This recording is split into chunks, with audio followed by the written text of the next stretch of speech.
Good morning বন্ধুরা। এখন বাজে 2:40। তো অনেক ভোর ভোর উঠে গেছি, কারণ আছে। তো আমার দাদা আজকে যাবে ভুবনেশ্বর পরীক্ষা দিতে, তাই ওদেরকে ডেকে আমি এখানে চা বসিয়ে দিয়েছি আর এখানে শরবত করে নিয়েছি। তো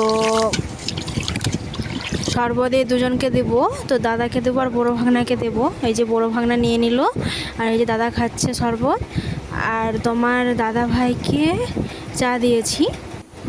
তো এরা এখন বেরিয়ে যাচ্ছে। তো তোমাদের দাদা ভাইদেরকে ছাড়তে যাবে খড়গপুর স্টেশন। তো আমি ঘুমিয়ে গেছিলাম একটু, বেলা হতে আমি উঠে ঘরের বাসি কাজ গুছিয়ে নিলাম।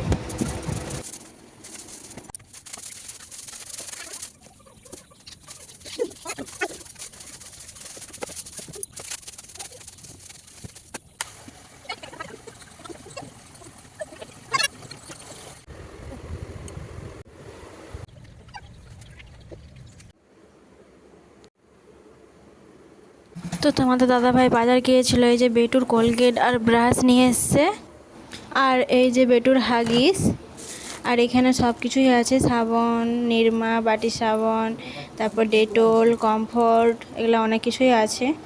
তো আমি ভাত বসিয়ে দিয়েছি, আর এই যে পটল আলু তরকারি করব। তো আমার দাদা কালকে কি নিয়ে এসেছে তোমাদের দেখানো হয়নি, চলো। এই যে মিষ্টি নিয়ে এসছে, আর বেটুর এই যে কেক নিয়ে এসছে, আর হলো আপেল নিয়ে এসছে, আর লেবু নিয়ে এসছে গাছের। তো সোনামাকে ওর বাবা স্নান করে দিয়েছে।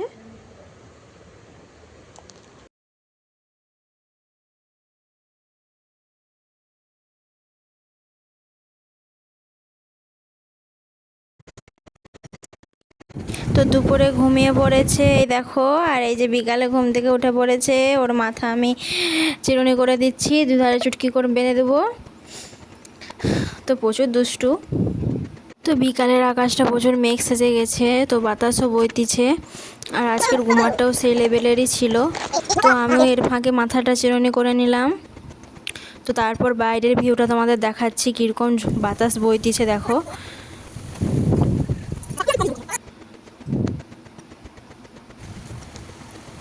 প্রচুর জোরে জোরে বাতাস বইতিছে।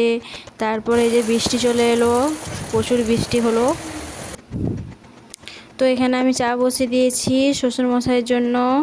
তো এই যে চা দিয়ে দেবো শ্বশুর মশাইকে।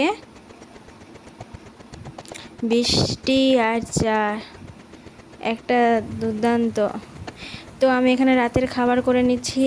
তো এই যে আটা, তো রুটি হবে, আর তোমার কুঁদরি আলুর ভাজা হবে।